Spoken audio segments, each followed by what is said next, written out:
The Woods family has just moved into their new countryside home. Parents Kira and Brian are thrilled, their young son Steven is excited, but teenage Ellie? She hates it. She misses her friends and feels completely out of place. Something about this house feels off. It's called Zeos, and strange symbols are carved above every door, letters from an unknown language with a triangle beneath them. One door is different, it has a pentagon instead. Inside the cellar, things get even weirder. As they explore, the door suddenly slams shut, trapping Ellie inside. No matter how hard she pulls, the lock won't budge. A chilling presence lurks in the darkness, creeping closer. Just as panic sets in, Brian finds a key hanging nearby and frees her. Later that evening, Kira and Brian rush off to an emergency meeting, leaving Ellie in charge of Steven. While on the phone with a friend, she gets the fright of her life. Steven jumps out at her, draped in a cloak and wearing a bizarre skull mask. He found it inside a hidden compartment in the rec room, one the family didn't even know existed. Curious, Ellie checks it out and discovers an old plaque reading Salve et Coagula, an ancient record player, and an abacus. Steven excitedly shares a creepy rumor. Legend has it, a witch once lived in this house and made a pact with the devil. He urges Ellie to play the record, and as it spins, a deep voice begins reading an eerie equation before starting to count. Hours later, a cold draft seeps from the cellar, and the house is plunged into darkness. Frightened, Ellie calls her mom for help. Kira instructs her to check the circuit breaker in the cellar, but Ellie refuses. Something about that place feels wrong. To calm her, Kira shares a simple trick. Just start counting. And that's when the nightmare truly begins. Kira guides Ellie over the phone, encouraging her with every step. 10 steps should be the last, but when Ellie reaches it, she suddenly falls. Kira listens in horror as Ellie keeps counting, past 10 all the way to 30, without responding to anything she says. Panic sets in. She and Brian rush home only to find the house empty. Ellie is gone. They call the police, but there's no sign of Ellie anywhere, not in the house, not in the nearby woods.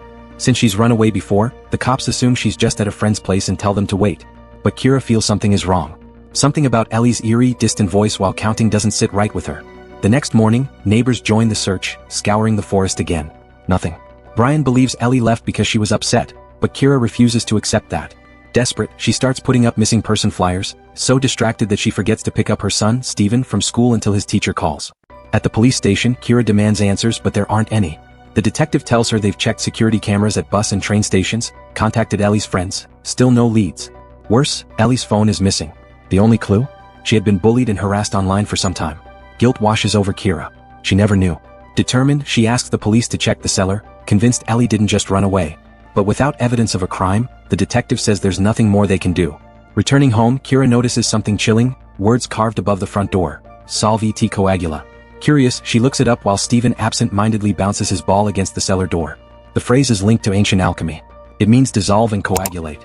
The images in her search results send a shiver down her spine. A 5-pointed star, and a strange, coiling snake. Something isn't right. And Kira is running out of time. Kira's curiosity gets the best of her, so she calls Steven over. Her son joins her after dropping his ball near the cellar. When she asks about the night Ellie disappeared, Steven says nothing strange happened, except for one thing. That night they played a record on the old record player. Kira brushes it off as unimportant and turns her focus back to Ellie's social media. That's when she makes a shocking discovery. Ellie had secretly gotten an anarchist tattoo. Determined to dig deeper, Kira heads back to the cellar. She pauses, staring at the strange pentagon above the door before stepping inside with a UV light tube. This time she notices something new. Roman numerals on the steps and an equation at the bottom, the same one from the record player. But the real horror comes when the UV light reveals eerie, ghostly faces painted on the walls. This is enough to finally get the cops involved. A forensics team arrives, and while searching, one of the officers accidentally knocks Steven's ball into the cellar. But their investigation leads nowhere. The faces have been there since the 1950s and there are no other clues. When asked about the house's history, Brian admits they know almost nothing. It used to belong to an old woman and they got it dirt cheap. That night, everyone goes to bed. But Kira is woken by Steven. He's wet the bed. After cleaning him up, she goes to the bathroom and listens to an old voicemail from Ellie, just to hear her voice again. Then suddenly she hears Ellie counting, but not from the phone. The sound is coming from somewhere else. The pipes. Kira follows the eerie voice through the house until she realizes it's coming from the cellar. She steps inside and accidentally kicks Steven's ball. It rolls down the stairs, but the sound of it bouncing keeps going far longer than it should. She flips on the light and follows it down. But when she reaches the bottom, the ball is gone. Morning comes and Brian wakes up alone. Kira never returned to bed. He finds her standing in front of the cellar door, staring at the strange symbols above it. In her hand, she clutches a piece of paper, the equation from the cellar, now scribbled down. Something is very wrong. Brian understands feeling lost, but he doesn't think obsessing over strange symbols will help. Meanwhile, Kira calls her realtor to ask about the house's previous owner. Unfortunately, he only knows that she was the daughter of a famous academic who originally owned the house, but he promises to dig deeper. Needing a distraction, Kira snaps pictures of the symbols above the doors before heading to work. She sends them to her secretary, asking for their meaning. But during a meeting, unease grips her, she can't focus. She rushes out. As she leaves, her secretary stops her. "They're Hebrew glyphs," she says. "They spell Leviathan, a sea monster from Jewish mythology." Later, Kira picks up Steven from school and finds him bleeding. He got into a fight after a classmate claimed Ellie was dead. Back home, Kira searches for information on Leviathan. The symbols match an illustration of a serpent she'd seen next to an article about Salvi T. Coagula. Curious, she decides to try the old record player. The moment the eerie voice begins counting, the abacus in the rec room moves, on its own. Steven starts counting too, walking toward the hidden compartment as it creaks open by itself. Kira acts fast. She shuts off the record player and rushes to Steven, but he seems completely unaware of what just happened.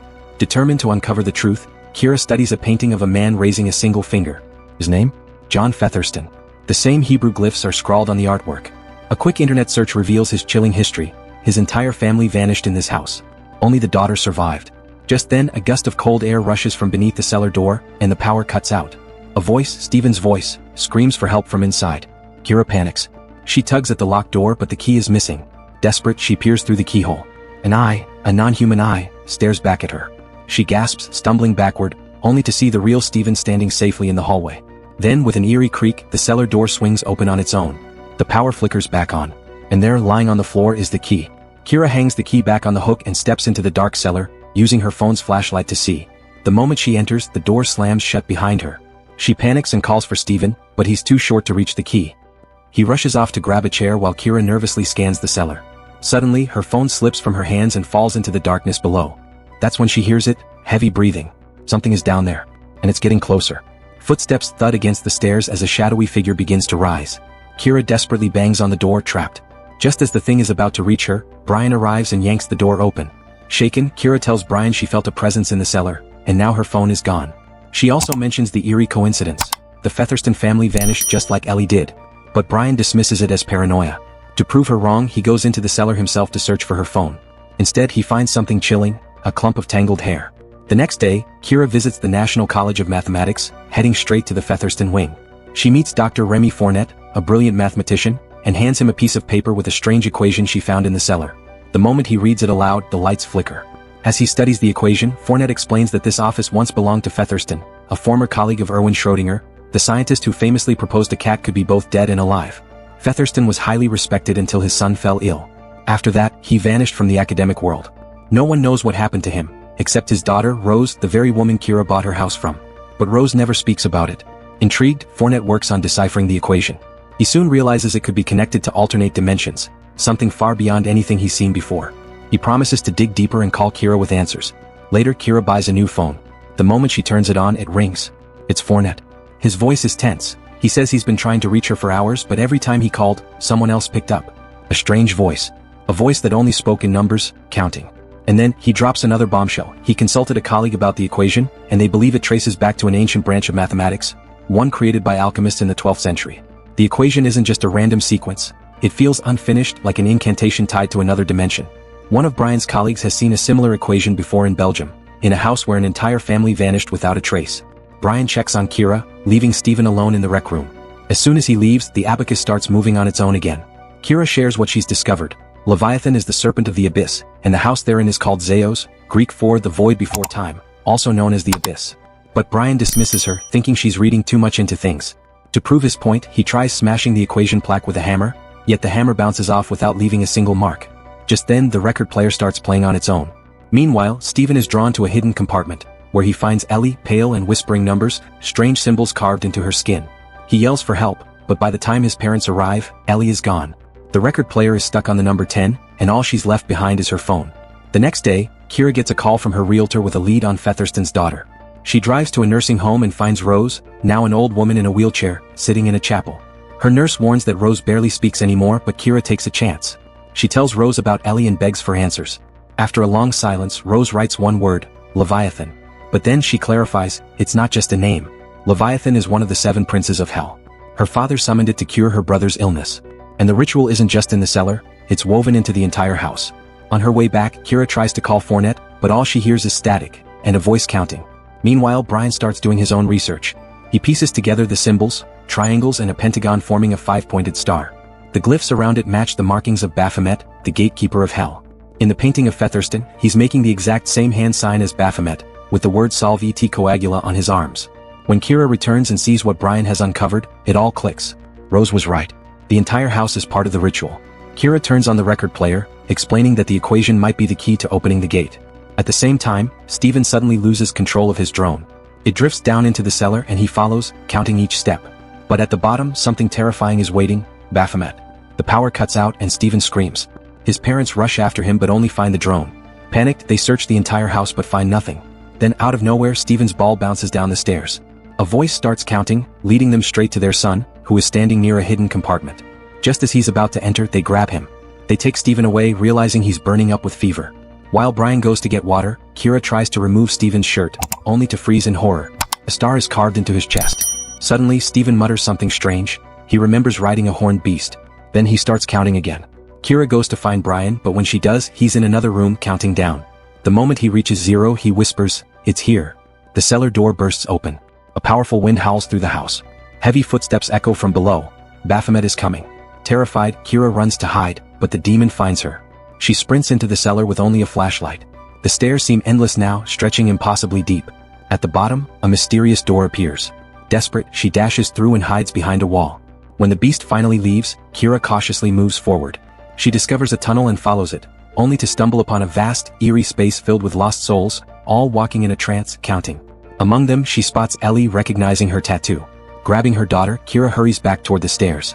Baphomet is closing in. She drops the flashlight but doesn't stop.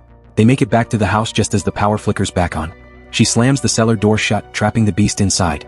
The family is safe, or so they think. Kira tells them they need to leave. But when she reaches the front door, her flashlight is lying on the floor. Slowly, her family starts counting again. Heart pounding, Kira swings the door open, only to see the endless staircase on the other side. And then she starts counting too. Outside, the house is no longer in the woods. It stands alone, surrounded by nothing but desolation.